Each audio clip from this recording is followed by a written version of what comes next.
Thanks for staying with us. Of course, naturally, our first conversation this morning, given all that's been happening all over the place, is insecurity. What do we need to tackle the issues that we have on our hands? Even yesterday, and perhaps almost every time we have this conversation, there's always that indication back to the issues that, look, insecurity is a major issue.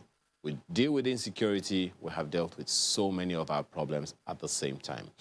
But there's so many things to do. What are these things that we need to do to take them on? Brigadier General Sani Usman, retired, joins us this morning. He's a former Army officer and former Director, Army Public Relations. He joins us virtually. Thanks for joining us this morning. Let me begin with that quote you saw. Good morning. Good morning, yes. Let me begin with that quote you saw of the NSA, the National Security Advisor, who said that, look, apart from pandemics and natural disasters, the greatest threat to the existence of the human race is the global scourge of terrorism. It's everywhere, no doubt. But is there anything you see that we left as a gap that made what's happening all over the world get this close to us as well? Many would also reference that it's not something that's, yes, it's a global phenomenon, but it's not every country of the world that is having it as bad as we're having it now. Quite true. What you said is right, and you are equally right. Just like in everything in life, they say in every rule there is exception. So much as terrorism is a global phenomenon, there are some countries that are quite lucky. It is not as pronounced as it is the way it is in this country. And that notwithstanding, certainly is a worrisome thing that require concerted efforts on the part of the international community. And that is why you have coalitions here and there. And coming back home, we even have that of the Lake Chad region, talking about the multinational joint task force and a host of others. So basically, it's a very serious problem that requires the desired attention, given the magnitude of the damage it causes in terms of loss of human lives and destruction of properties. So that's on the one hand. On the other hand, then, would be, what are we doing as a nation? I know you also are well informed about the fact that Nigeria is collaborating with some neighboring countries, and we always feature prominently whenever we can on international platforms to talk about the issues we are dealing with, both as a nation, as a leader in the West African sub-region, and as a reputable country in Nigeria. So in terms of collaboration, we saw, for instance, what the Attorney General of the Federation said, that there was a lot of collaboration in the rearrest of the leader of IPOB. That's one. We'll come to that. But in terms of collaboration, how well do you think we're doing with that, given that most of the threats, security threats we are talking about, are imported? Well, some of them are local, but some of them, a significant number of these threats are imported. Yeah, well, it's subject to debate because that issue of importation of threats and what have you. But the long and short of it is that if you are going to gauge the level of collaboration either among the West African states or the Lake Chad region, I think we are not doing badly, even though there is still room for improvement. If you recall, a period to 2015, the situation wasn't the way it was. But when the then new president came on board, he had to take diplomatic shot to, people that hitherto were kind of neglected, talking about the neighboring countries who also bear the brunt of Boko Haram insurgencies were brought on board, and Nigeria showed the desired leadership. Beyond that, also, the multinational joint task force was kind of giving new impetus and what have you. Then the ECOWAS community, the ECOWAS states also, there is a renewed level of collaboration and cooperation. The issue of freedom, freedom of movement among the states and all the rest, the security agencies, particularly the immigration services, realize that to a large extent that hampers, as well as the customs services. So there are really areas of collaboration, even though there are rooms for more improvement. However, the problem we tend to have actually there are other partners beyond, the immediate milieu or environment, talking about the Chad, the West African states, and Africa as a whole. But there are people that are well endowed, talking about the developed countries who also have, in terms of information sharing and technology, and to a large extent, that has left so much to be desired. But I think we are getting better, and of course, with the recent development, you can see things are moving forward. But actually, there is need for them to understand that the problem in Nigeria is not just a Nigerian problem; it is a world problem. Because if you look at the demography of Nigeria and our position in the Committee of Nations, this is the largest black nation in the world, and given our population, we are a force to be reckoned with.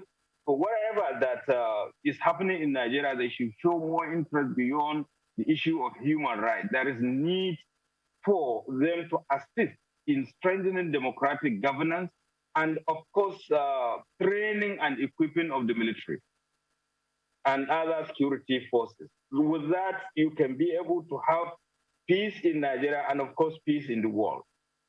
Well, when you talk about, training of the military, the question anyone would want to ask you is, and you say, of course, you have added other security agencies, but how efficiently should the police be involved in the defense of the country against internal threats? The role of the DSS is clearly spelled out in the laws and the Constitution.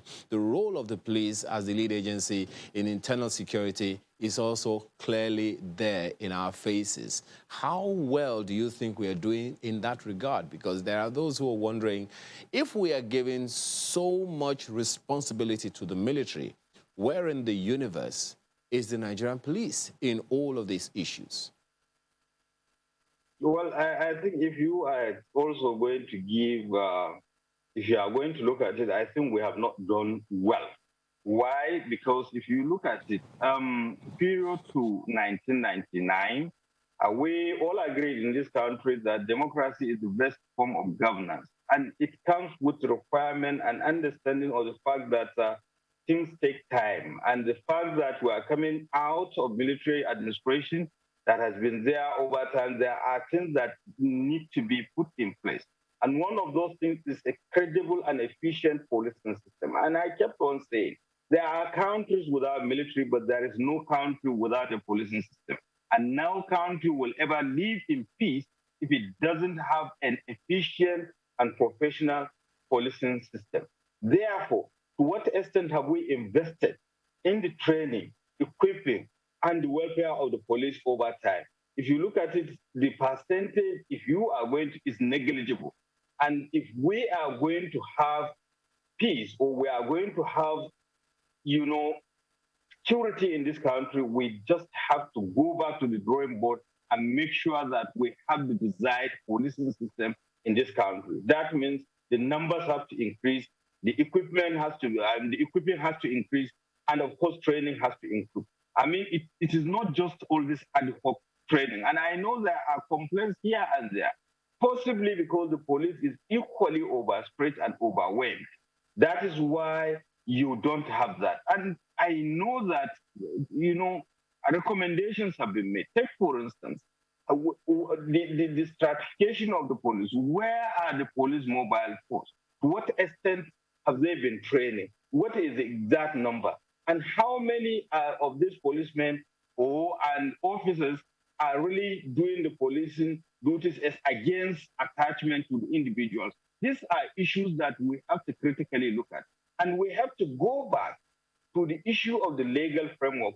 Thankfully, the Constitution was quite clear. And of course, we have the Police Act of 2020. We have to go back. Then what is the synergy between the Office of the Inspector General of Police, the Ministry for Police Affairs, the Police Council, and the Police Service Commission? Now we also have the Police Trust Fund. To what extent are these institutions organs being coordinated and harmonized to the benefit of the average police officer to take care of his training, his equipping, and of course, well-being to perform optimally expected of a police officer. So these are the issues. And you know that to a large extent we have not done well, so we have to do more to ensure that they take their rightful position in terms of leading in the internal security architecture of this country. Let the other security agencies, particularly the military, be concerned about the defense of the territorial integrity of this country. So we have to do a lot in terms of capacity building, in terms of equipping, in terms of welfare of the police. There are those who believe, General, that at some point we began to pay less and less attention to the police. Do you have any idea what could be responsible for that? Well, I don't know. I think what is there is that, just like I mentioned earlier on, they ought to have envisaged a situation that in a democratic governance, everything is done under, the purview of rule of law. It takes time, and people should understand that we have institutions that whenever you have grievances, you have to, take recourse to them. But you cannot have that if the institutions are weak. And part of it is our, the judicial system, the criminal justice system, and our policing system. We have not invested enough. We have not made them efficient to the point of expected of them as police for a Nigerian society. And also, if you look at what is the number of the police officers in the country, a population of 200, let's say 200 million. Let's assume there are 50 million Nigerians in diaspora. We have 150 million Nigerians within the Nigerian, territory. And of course, with foreigners and all the rest, other people living in this country, take or leave, you have not less than maybe 180 million or thereabout in this country, and you have a police force that is less than 500,000. I mean, you just look at it. Who detect and who prevent the crime, and now who prosecute and all the rest. So the numbers are not there in the first place. So we have to invest in the numbers. We have to train them. We have to equip them. So that is where we are all missing it. So, and we should have a plan, maybe over a period of time, maybe every six months, we should have, recruitment of police, and of course, to make sure that the legal framework is also interrogated to ensure there is flexibility so that people, some of these things are decentralized, people will have initiative. And let's look at even the concept of community policing. That was introduced over 14 years ago, but there is all motion, no tangible movement in that. And we need to do that. And because that is it. And you need to prevent, you need to detect and prevent crime, not that when they blow out of proportion, we don't know what to do, and you start blaming people because things are getting out of hand. There is lack of capacity to deal with it effectively. And I can tell you, with training, we have wonderful people in the police. If you equip them, you train them, you will get the best out of them. But you need more training, you need more equipment, and modern policing system is entirely different with what we had before.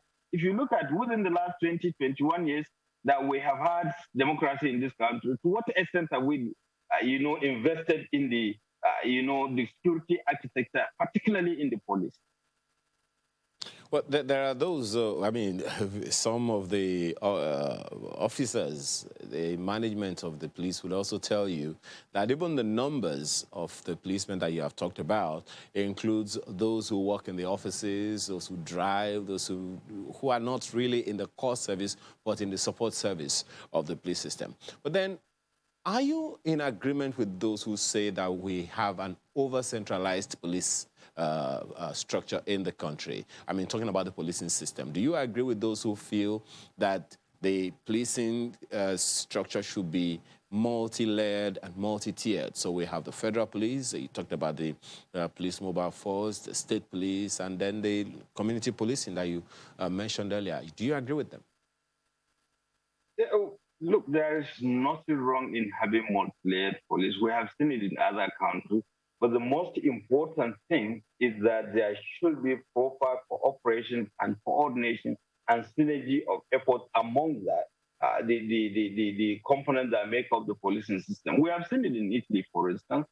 They have about 5 layers of police, but they are being coordinated centrally and it's working perfectly for them. And I see no reason why it shouldn't work in Nigeria. The issue is if we have the numbers, if we have the training, if we have the equipment, and the fact that we allow people to do their job professionally, all these issues wouldn't have been, an issue at all. Let's look at even the police council. We kept on saying about that. You look at the composition of the police council. Each of the state governor is equally a member. How many times have the police council ever met in this country, within the last 20 years? So these are the issues. So had it been that it meets regularly and there is harmonization, issues will be brought to the table before they even blossom into, or escalate into something else. It will easily be nipped in the bud. So these are the issues that we should be talking about. So it is not those layers or no layers. Before now, the policing system was working perfectly. But the thing is that we invested in the policing system. Is it the investigative, the forensic expert, the mobile police? Everybody is doing very well. And there is a replenishment in terms of equipment, in terms of even the human resource, because some people get old, some people are wounded in the course of, some are medically challenged. You have a system that keep on replenishing it over time. You talked about the police council the other time, but that's squarely on the table of Mr. President. He's the chairman of that council. You very well know that, and the constitution isn't clear as to how frequently that meeting should hold. Do you think there should be an adjustment to the constitution to that effect? I think the whole idea, there are certain things that are very, very dynamic. The level of security challenges will warrant the frequency of meetings. So invariably, if we give credence to some of these institutions, things wouldn't have been the way they are. So what I'm trying to say is that there are people that should be drivers to all these, institutions. For sure. Take, for instance, if you are going to use your own system, you know that by 7 o'clock it is news time. Of course, there is news director, news reporter, and news producers, and will do their job. They will schedule it. So basically, these are the issues that we are talking about. So the blame game on all the rest of the thing won't help. We have a system that if people are doing their work very well, it will serve us right. I think it's just a question of going back to that aspect. And let there be a system whereby everybody does his or her job accordingly. And by the time you continue in that way, institutions will be strengthened that even if there are those with deviant behaviors, they will not go far, they will be detected, and you keep on adjusting. So the issue of police council sitting frequently, well, the constitution will not spell out things. And that is why we have other departments. Take, for instance, Ministry of Justice, the Ministry of Police Affairs. Let's see to what extent will these meetings be held, Is it on quarterly basis or monthly basis or twice a year or on the basis of exigencies of the security challenges in the country? So it is not just even the police council, every other, institution within the country should be viewed and should toe that line in which there are planned and programmed ways of doing things and checks and balances. People should know what to do at any given point in time. And more so, you remember, it should be people-centric. Because whatever you are doing is for the well-being and the benefit of the Nigerian society. Absolutely, and also raises a lot of concerns and brings me to the peculiarity of the security challenges in the various regions that we have. I mean, today we're talking about banditry, kidnapping, and the rest of it. In the northwest, terrorism and all, in the northeast, and so many other parts of the country having peculiar security challenges, it would seem.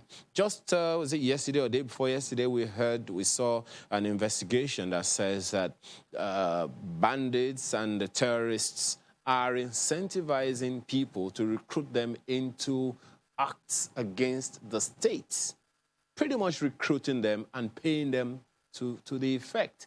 How do you think we can even handle that matter? It was an investigation. Clearly, we would say that the intelligence is out there. Is there any way we could have avoided that? There's so many ways of avoiding that. You see, the issue is whenever there is a kind of vacuum, you have people to, fill in that vacuum.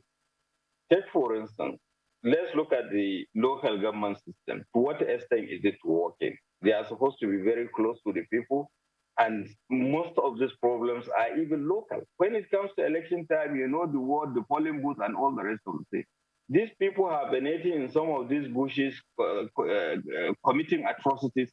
They belong to a particular ward, they belong to a particular district, they belong to about local government, a particular local government and state. So if those institutions are working, definitely you won't have this problem. By that, an average Nigerian is hardworking, dedicated, and resilient. Give him or her an enabling environment, you get the best out of them. And that is why you see them doing marvelously well outside the country. To what extent are we, creating avenues for those that are not employed to have jobs at hand?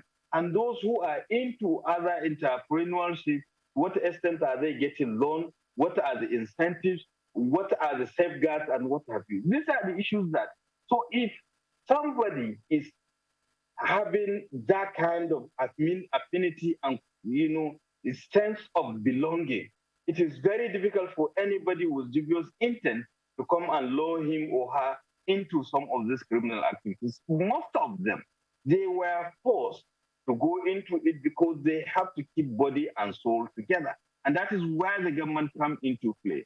They should improve on the social security system that we have in this country. People that are not employed, to what extent you can cushion the effect of that unemployment. And those people that have something to do, to what extent are you creating an enabling environment for them to do better, to maybe employ more, to have a better way of life, so that anybody with dubious intent will not take them. And again, the intelligence you are talking about, to also find out what is the source of fund for funding this criminal activity.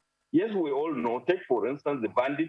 Anytime you pay ransom, definitely you are increasing their ability to purchase more arms and to do one thing or the other. And again, I kept on saying this. If, for instance, a bandit collect a 10 million naira ransom, or maybe less or maybe more, do you think a bandit will be working with 10 million naira in his in a bag in the bush? No. Somebody somewhere keep that money for him. Somebody somewhere buy drugs for them. Somebody somewhere buy arms for them. Somebody somewhere gets ammunition for them. So who are those people? How can we stop this?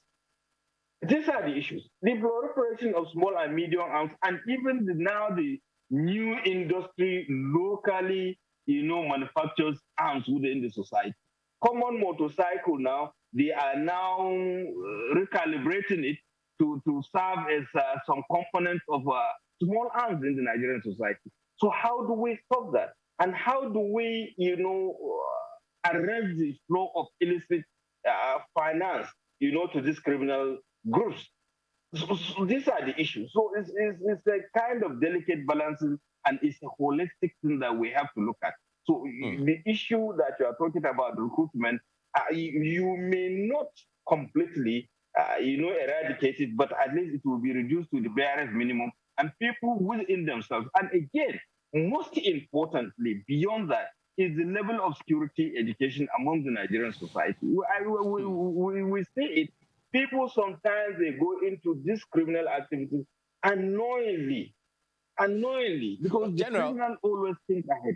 General, you've raised two critical issues that I would very much love to engage you in. One, you've talked about the proliferation of small arms, and you've also talked about illicit financial flows. Those are very critical issues which even the president has mentioned from time to time. But we'll take them on when we come back from this break.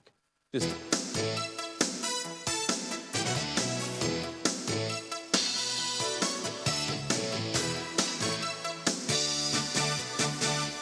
Thanks for staying on. Brigadier General Sani Usman is still with us this morning, former officer of the Army and former director of Army Public Relations. Well, General, you mentioned two critical things the other time, illicit financial flows and proliferation of small and medium arms. I didn't know there were medium arms. You mentioned that earlier. But I remember that, I think it was 2015 to 2016, the president himself was talking about these illicit financial flows and the need for us to track them. And you have talked about how those things one way or the other fuel insecurity. I think it was about last month or the month before, we also heard this report that about 400 million small arms in the south, in the West African sub-region, about 70% of them are said to be in Nigeria. And no doubt those are catalysts, so to speak, for insecurity. To talk about these issues, especially the issue of the financial flows and these small arms that you have mentioned, how do we begin? Otherwise, it would seem like if we're not able to track these and they continue, then there is no end to insecurity in Nigeria. You're quite right. And honestly, it's worrisome and very disturbing, especially if you go to the do I say the grassroots? And if you hear or see things, take for instance the way they, fabricate things, and that, ammunition is being sold just like beans. All you need to do is to make the necessary inquiries and you get it. It is worrisome in the sense that this is a culture that is alien to Nigerian society. We are very hospitable, we are very peace-loving, and how comes? So you also think of the conspiracy theory that somewhere, somehow, the arm manufacturers are also doing the best they could to ensure market by continuously, flooding our, society with these small, medium, and light weapons. But thankfully, I think the federal government just recently has established a kind of center to deal with that, and a retired major general is in charge. And we have to go beyond that actually to make it more effective, because they have a lot of work to do. The issue of proliferation of arms has, to a large extent, a tremendous impact on the security challenges we're having in this country. And of course, there is no doubt about the fact that the security challenges were also compounded by, the fact that somewhere, somehow, there is a kind of flow of finance to further, ensure the sustaining or the continuation of this conflict. So usually, I think there is need to continuously be putting eye on the money. You follow the money, those involved, the financial intelligence unit and other instruments of, checks at the central bank and even the banking system should be, further strengthened and have more eagle eye to see to what extent this money is being used in financing some of these criminal activities within the society. Then again, the issue now is to also look at what are those, to what extent are we looking inward, the factors that brought about all these issues. Because to some extent, there are people that they feel, they are not secured, so they have to secure themselves. And that is where you have to strengthen the security architecture in this country, that it will be up and doing so that it will give the people hope and sense of security that they desire so that they can run. Because if an average Nigerian knows for sure if there is anything untoward that is happening, if he or she reports, there will be proactive action and, justice will be done. I can rest assure you some of these issues will be bygone. Then that means we have to go back and look at, the relationship among the components of Nigerian society. We have to emphasize on the need for peaceful and mutual coexistence, the respect for each other, and realizing the fact that we are all equal stakeholders in the project called Nigeria, in which everybody has a role to play in terms of, regardless of your.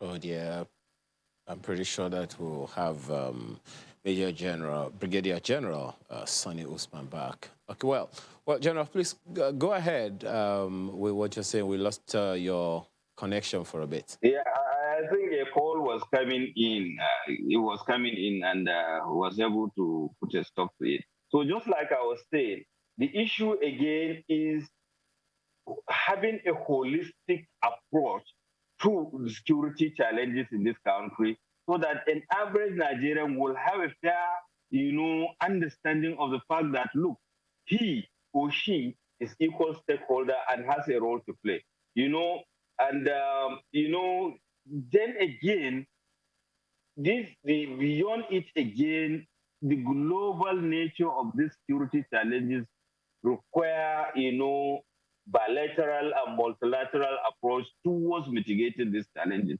It is not just enough within the Nigerian society, but we also have to identify those foreign partners and, other, the non-governmental agencies that mean well for this nation, that they can assist us in dealing with these issues, through educating people, making them understand that, Nigeria has the potential of being a great nation more than what it is before, but it requires a lot of sacrifice, a lot of effort. And we have to go back again to our time tested, conflict resolution mechanism. What are the roles for the traditional rulers? It is not just enough you just create traditional institutions just for the sake of having them, to satisfy selfish interests. No, they are serving a purpose because they are closer to the people. They know who is within their domain. And that is why you see, going back to what you are saying, that in some countries, they don't have the security challenges. It is the same even within the Nigerian society. Despite all the myriads of security challenges, there are some parts of this country, they are still living in peace and harmony. Take, for instance, I've been moving around the country for the past 7 days. Right now, I'm not even in Abuja, and I'm having a good time. Why? Because those areas are secure. Why? Because the people are involved in the security architecture. And the people will not be involved if the desired leadership and sense of belonging is not given. And it is not just for the sake of, sense of belonging in terms of monetary. No, it is the fact that you have to create an enabling environment, equip the security agencies, let them be doing, they should be up and doing so that people will have confidence and trust in them. And you will see that they become equal partners. Well, you talked about multi-level cooperation, international cooperation of security agencies. I think that's one of the references made by the Attorney General of the Federation when he announced the rearrest of the leader of the proscribed IPOB, Nnamdi Kanu. How significant do you see, first of all, what's your take on the rearrest of Nnamdi Kanu? I think the repatriation or the rearrest of Nnamdi Kanu, I think it's a positive step towards greater international cooperation and collaboration. Therefore, I even want to use this opportunity to commend the Interpol for collaborating with the Nigerian security, the Nigerian police, and other security agencies that brought about his arrest. So it is sending a clear message to all that with the proper process, no, criminal will, evade justice. So the issue at hand, if we are even going to look at it, is purely national security versus national legal system.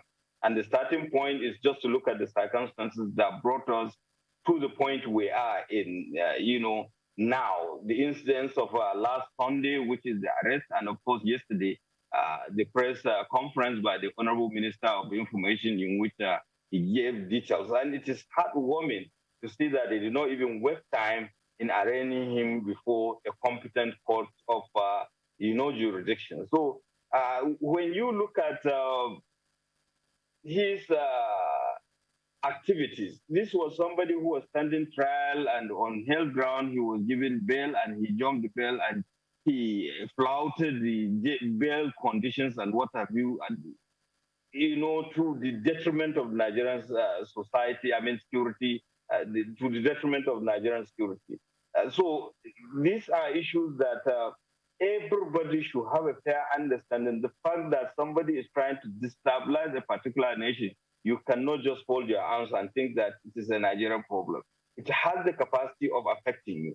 Take, for instance, even if at worst, if Nigeria is gone into crisis, which country in West Africa or even the whole of Africa, they think that will contain, the number of refugees that will be flooding out of this country. We have had instances during the apartheid days. We have had refugees coming from Namibia and all the rest, and we know how strenuous it was.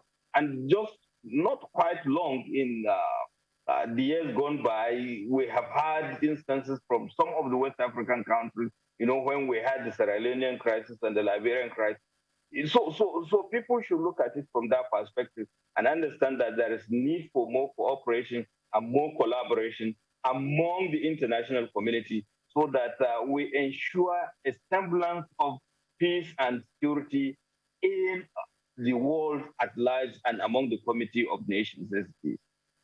And how then do you react to the position of the Ohanese, the Afenifere, the Northern Elders Group, who are cautioning the federal government on prosecuting the gentleman? Remember, of course, what happened when he was first arrested, the kind of reactions that came up at the time, and now. So you may want to speak to the difference between then and now, and how do you think the federal government should be taking on this issue in a way that, will assuage the fears of these regional groups that we have, the Ohanese, the Afenifere, and the Northern Elders?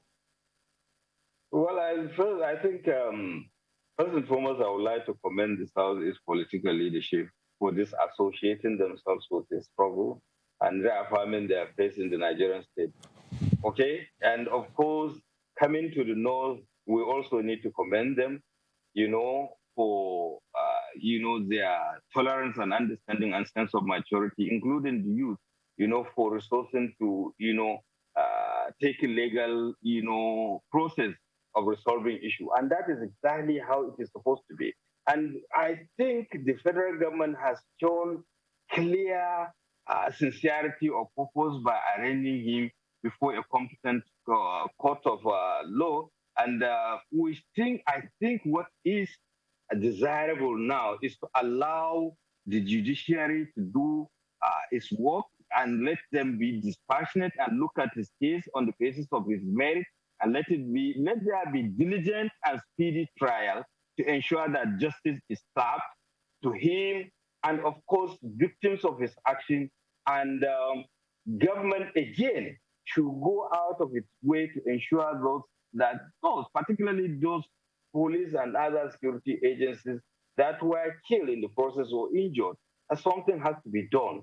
And of course, beyond that, again, people that lost one form of, their properties and what have you in the course of all this melee, that ensure there should be compensation. I think we should support the government. We should put an eagle eye to ensure that, yes, the right thing is being done, to ensure that justice is served. And most importantly, again, I think the intelligence communities and services need to investigate it thoroughly all this thing is going on to find out the sources of his funds. And of course, we have seen the Eastern Security Network with arms and ammunition. Where did they get them? And those collaborators, individuals and groups, to what extent were they involved in destabilizing the Nigerian state? I think once we know, I think we are going to have, a good, a peaceful Nigeria. And the government should also address, genuine grievances, because really there are Nigerians that are really, grieved, to ensure that justice is served, and to make sure that people are given more sense of belonging, because there is kind of deficit of trust. In fact, people were even saying actually whether he was one or not. But the commitment shown by the government and the resilience, I think, is commendable. But all we need to do is to encourage it to do more, and let them be, professional. Let them also ensure that they respect the rights of individuals. But again, whoever that feels aggrieved with whatever it is, there are clear ways and processes of, of seeking justice. Agreed, you might say access to justice and all that, but I think trying will definitely make a difference rather than, resorting to violence. Well, there was something you said, let's just talk about this as we close. You talked about the fact that nature abhors vacuum. And you also mentioned the need for engagement. Nnamdi Kanu is not the only one, for instance. There are pockets of community leaders in various parts of the country who would always have following, simply because, just as you mentioned, the trust deficit is quite high. So in terms of engaging people in the different pockets of the country to create that sense of belonging that you talked about, how do you suggest that that be taken on so that fragile security, so to speak, even in the community that you talked about now, is not depleted any worse than it already is? Yeah, I think this has provided a window of opportunity. Take, for instance, the Southeast governors. I think they should put their act together and deal with security issues locally, without simmering them. And not just in the Southeast, everywhere else. The federal government should understand also there is need to constructively engage these people, opinion leaders, and leaders with genuine interest in the peace and progress of this nation. Let there be that, enabling environment where everybody will contribute his or her best to ensure that Nigeria, meets up with its aspiration of being one of the greatest nation in the world. And we should all put hands together to make sure that Nigeria attain that aspiration, so that it will just not be a pride to just Nigerians, but the black world as it is. Brigadier General Sani Usman, former Army officer and former Director, Army Public Relations. Thank you so much for your time and your thoughts this morning. Thank you so much for having me. Okay.